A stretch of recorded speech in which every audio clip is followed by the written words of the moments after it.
জয় মা চামুণ্ডা 27 জানুৱাৰী 2025 সোমবাৰৰ বিষয়ে আমি ৰাশিফল ক'বলৈ ওলাইছো। আজি হৈছে মাঘ মাহৰ কৃষ্ণ পক্ষৰ ত্ৰয়োদশী তিথি আৰু আজিৰ দিনটোত নক্ষত্ৰ থাকিব মূলা নক্ষত্ৰ আৰু আজিৰ দিনটোত কৰণ থাকিব ক্ৰমৰূপে গড়কৰণ আৰু গণিশকৰণ আৰু যোগ থাকিব হৰ্ষণ যোগ।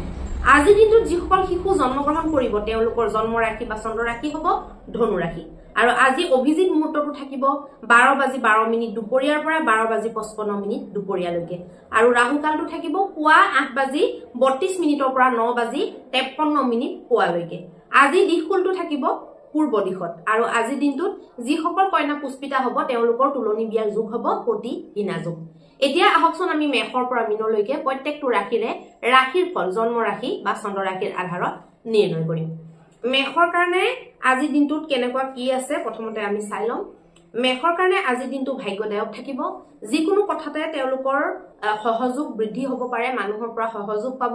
যিকোনো কথাতে নিজে উত্থাপন কৰা কথাটোত মানে বেলেগৰ সাপোৰ্ট আপোনালোকে দেখিবলৈ পাব।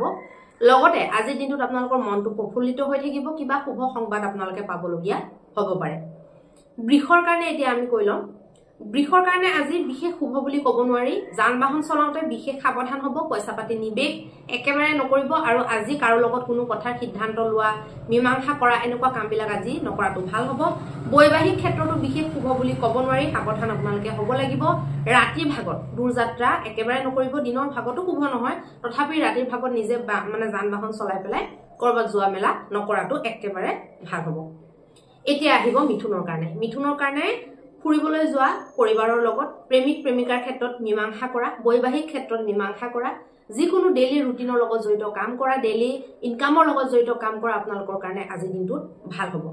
এতিয়া আহিব কৰ্কট ৰাশিৰ কাৰণে। কৰ্কট ৰাশিৰ কাৰণে আজিৰ দিনটোত বিশেষ মহত্বপূৰ্ণ কাম, আনক মন্তব্য দিয়া, সামূহিকভাৱে কিবা কথা পতা বা সিদ্ধান্ত শুনোৱা বা আনক কিবা এটা ধৰক উপদেশ দিয়া বা যিকোনো তেনেকুৱা ধৰণৰ সামূহিক কামবিলাক য'ত নেকি আপুনি সমাজত ওলাবলগীয়া হ'ব পাৰে বা সমাজৰ আগত নিজক প্ৰকাশিত কৰিবলগীয়া হ'ব পাৰে, তেনেকুৱা কামবিলাকত বহুত সাৱধান হ'ব লাগিব। লগতে প্ৰেমিক প্ৰেমিকাৰ ক্ষেত্ৰত বা বৈবাহিক সম্পৰ্কৰ ক্ষেত্ৰতো আজি বিশেষ শুভ বুলি ক'ব নোৱাৰি।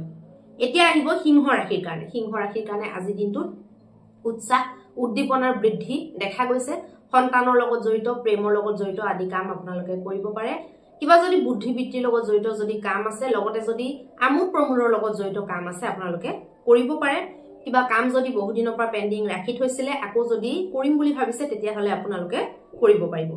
এতিয়া আহিব কন্যা ৰাশিৰ কাৰণে। কন্যা ৰাশিৰ কাৰণে আজিৰ দিনটোত যিকোনো ডাঙৰ ডিচিশ্যন লোৱা, মানুহৰ লগত কিবা এটা ডিছকাশ্যন কৰা, নতুন মানুহ লগ ধৰা বা ঘৰুৱাভাৱে যদি কিবা এটা আপোনালোকে মীমাংসা কৰিম বুলি ভাবিছে, আজি আপোনালোকৰ কাৰণে ভাল নহয়। বিশেষ দূৰ যাত্ৰা আপোনালোকে নকৰিব, মহত্বপূৰ্ণ কোনো নিৰ্ণয় আজিৰ দিনটোত আপোনালোকে নোলোৱাটো ভাল হ'ব। শুভ কামবিলাক আপোনালোকে নকৰাটো ভাল হ'ব। এতিয়া আহিব তুলা ৰাশিৰ কাৰণে। তুলা ৰাশিৰ কাৰণে সৰু সৰু যাত্ৰাবিলাকৰ পৰা মানে যিবিলাক ছুটি যাত্ৰা তাৰ পৰা লাভ দেখা গৈছে। লগতে আপোনালোকৰ যিবিলাকে নতুন কিবা এটা শিকি আছে, কিবা এটা অধ্যয়ন কৰি আছে তেওঁলোকৰ কাৰণে ভাল। যিসকলে খুব পৰিশ্ৰম কৰে তেওঁলোকৰ কাৰণে অত্যন্ত ভাল দিন দেখা গৈছে। শাৰীৰিক পৰিশ্ৰম হওক বা মানসিক হওক দুইটাৰ ক্ষেত্ৰতে কিন্তু এইটো কথা ফলীভূত হ'ব। এতিয়া আহিব বৃশ্চিক ৰাশিৰ কাৰণে। বৈবাহিক সম্পৰ্কৰ ক্ষেত্ৰত বৃশ্চিক ৰাশিয়ে সাৱধান হ'ব লাগিব। বাণীৰ পৰা শত্ৰু তৈয়াৰ হ'ব পাৰে, বাণীত আপোনালোকে সংযম ৰাখিব লাগিব। খোৱা বোৱাত খুব সাৱধানে খাব লাগিব, গা পেট চেট অসুখ হ'ব পাৰে আপোনালোকৰ, গতিকে আপোনালোকে খোৱা বোৱা কৰোঁতে খুব সাৱধানে চাই চিতি খাব। বেছিকে জিভাখনৰ কাৰণে চিন্তা কৰি পেলাই গোটেই শৰীৰটোৰ ক্ষতি যাতে নকৰে সেইটো আপোনালোকৰ কাৰণে চাবলগীয়া বিষয়। এতিয়া আহিব ধনুৰ কাৰণে। ধনুৰ কাৰণে আপোনালোকে ভ্ৰমণত যোৱা, যিকোনো কামৰ নিৰ্ণয় লোৱা, নতুন মানুহৰ লগত কথা পতা, সন্ধি কৰা, যিকোনো সা সম্পত্তিৰ বিষয়ে আলোচনা কৰা, এনেকুৱা ধৰণৰ সকলো কামৰ কাৰণে ভাল দেখা গৈছে। এতিয়া আহিব মকৰ ৰাশিৰ কাৰণে। মকৰ ৰাশিৰ কাৰণে পইচা পাতি নিৱেশ কৰাৰ ক্ষেত্ৰত শুভ নহয়। কিবা এটা যদি বিশেষ কাম আপোনালোকৰ কৰিব লগা হৈ আছিলে, যে আজিৰ দিনটো যদি চিলেক্ট কৰিম বুলি ভাবিছে তাৰ কাৰণে ভাল নহয়। পইচা পাতি আজি যদি কৰবাত নিৱেশ কৰে ফচি যাব পাৰে বা ওলাই নাহিব পাৰে আৰু ধাৰ ঋণ দিয়া মেলা লোৱা মেলাও আজিৰ দিনটোত আপোনালোকে কৰাটো নিষেধ। এতিয়া আহিব কুম্ভ ৰাশিৰ কাৰণে। কুম্ভ ৰাশিৰ কাৰণে লাভালাভৰ স্থিতি দেখা গৈছে। যিকোনো ক্ষেত্ৰতে আপোনালোকৰ পইচাৰ ক্ষেত্ৰত বা যিকোনো বেলেগ ক্ষেত্ৰত আপোনালোকৰ লাভ হ'ব পাৰে। সেইটো লাভটো এতিয়া লাভৰ সংজ্ঞা চবৰ কাৰণে বেলেগ বেলেগ হ'ব পাৰে। মোৰ কাৰণে যিটো ধৰক লাভ বা বেলেগ এজনৰ কাৰণে বেলেগ এটা বস্তু লাভৰ লগত জড়িত হৈ পেলাই থাকিব পাৰে। গতিকে অকল পইচা পাতিয়ে নহয়, বিভিন্ন ধৰণৰ লাভ হ'ব পাৰে। কাৰোবাৰ পৰা সহায়ো আপোনালোকে পাব পাৰে। যাৰ পৰা নেকি সহায় পোৱাটো আপোনালোকে আশা কৰি আছিলে তাৰ পৰা আপোনালোকে সহায় পাব পাৰে। বা যিজন মানুহে ধৰক নৰ্মেলি আপোনাক সাপোৰ্ট নকৰে সাজি কৰিব পাৰে তেনেকুৱা ধৰণৰ মানে বস্তুবিলাক হ'ব পাৰে আৰু লগতে সামূহিকভাৱে আপুনি যদি কৰবাত আছে ধৰক কোনবা দল সংগঠনত আছে তাৰ কাৰণেও তাৰ আগত আপুনি যদি কিবা এটা বস্তু প্ৰতিপন্ন কৰিম বুলি ভাবিছে বা নিজকে অকনমান প্ৰভাৱিত কৰিম বুলি ভাবিছে তাৰ কাৰণেও ভাল জনতাৰ লগত জড়িত হৈ পেলাই কৰা কামবিলাকৰ কাৰণে শুভ দেখা গৈছে লগতে প্ৰেমিক প্ৰেমিকাৰ কাৰণেও আৰু সন্তানৰ লগত জড়িত কামবিলাকৰ কাৰণে ভাল দেখা গৈছে এতিয়া আহিব মীন ৰাশিৰ কাৰণে কিন্তু কাৰ্যক্ষেত্ৰত নতুনত্ব কৰা বেলেগক দেখি পেলাই ঘপকে কিবা এটা ডিসিশন লোৱা বেলেগক দেখি কিবা এটা কাম কৰা এইবিলাক আপোনালোকৰ কাৰণে ভাল নহয় নতুনত্ব কৰোতে যিবিলাক ধৰক কাগজীয়া কাম থাকে বা যিকোনো কামত আপোনালোকৰ কাৰ্যক্ষেত্ৰৰ লগত জড়িত যিবিলাক কাগজীয়া কাম আইন কানুনৰ লগত জড়িত কাম আজি দিনটোত আপোনালোকে একো ধৰণৰ সিদ্ধান্তত উপনীত নহলে ভাল হ'ব এতিয়া আহকচোন আমি মহা উপায়টোৰ বিষয়ে আলোচনা কৰিম যিটো মহা উপায় আপোনালোকে কৰিলে গোটেই দিনটোৰ আপোনালোকে জটিলতাসমূহৰ পৰা অব্যাহতি পাব পাৰিব আজি হৈছে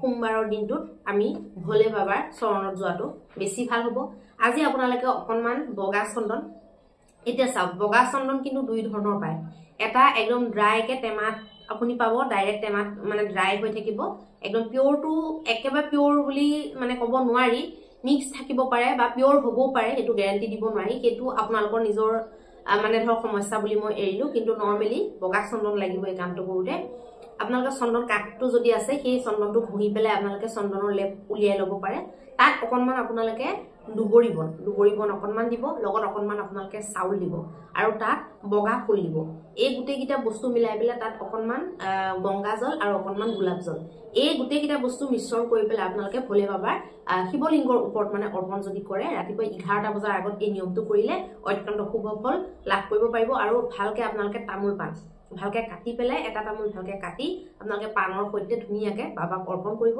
চাকি ধূপটো কম্পালসৰি হেতু মই নাই কোৱা কিন্তু মেইন হৈছে সেই বস্তুকিটা আৰু এফালে তামোল পাণ এইকিটা আপোনালোকে যদি দিব পাৰে তেতিয়াহলে মানসিকভাৱে আপোনালোকৰ প্ৰেছাৰটো বহুত কমি যাব আৰু বহুত ৰিলিফ পাব আৰু গোটেই দিনটোৰ কাৰণে এটা উৎসাহ আপোনালোকৰ মনত জন্মিব পাৰিব ধন্যবাদ